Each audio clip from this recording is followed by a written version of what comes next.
छोरी का खा के आइल बारे हाथी के लेखा मोटाइल बारे बारे और कृष्णा के मालिक तो सुन लाठी खुशी जाई ओ मेला मछरका बारे और कृष्णा के मालिक तो सुन लाठी खुशी जाई ओ मेला मछरका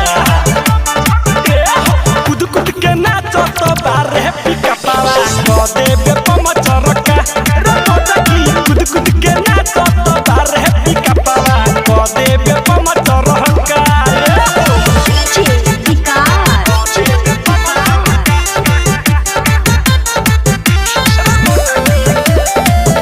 रिकॉर्डिंग स्टूडियो दिल्ली। सादा देखो निहारत पछार खाली देखता कितना किल होई दुनु सोच के नी रेखता रसुन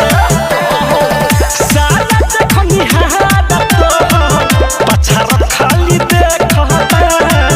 कितना किल होई दुनु सोच के नी रेखता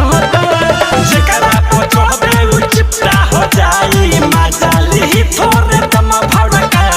जेकरा पचोबे उ चिपटा हो जाई माजाली थोरे दम भड़का कूद कूद के नाचो तो बारे पिका पावा को देबे पमचरका रे मोटकी कूद कूद के नाचो तो बारे पिका पावा को देबे पमचरका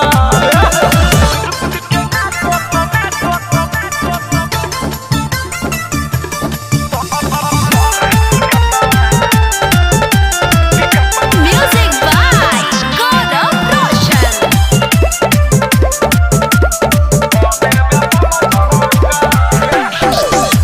विवेक विकास देखी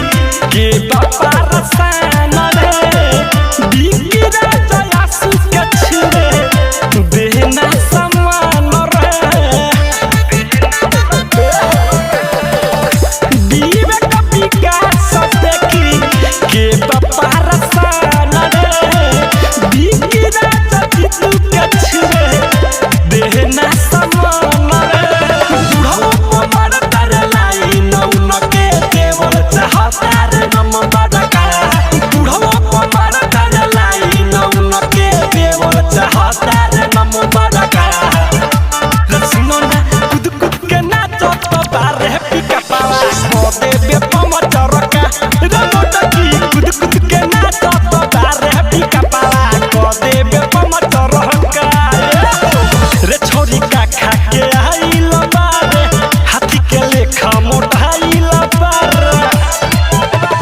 बारे और कृष्णा के मालिक तो सुन लाठी खुशी जाई ओ मेला मछरका बारे और कृष्णा के मालिक तो सुन लाठी खुशी जाई ओ मेला मछरका कूद कूद के नाचो तो बारे पिका पावा को देबे पमचरका रे मोटकी कूद कूद के नाचो तो बारे पिका पावा को देबे पमचरका रिकॉर्डिंग स्टूडियो दिल्ली।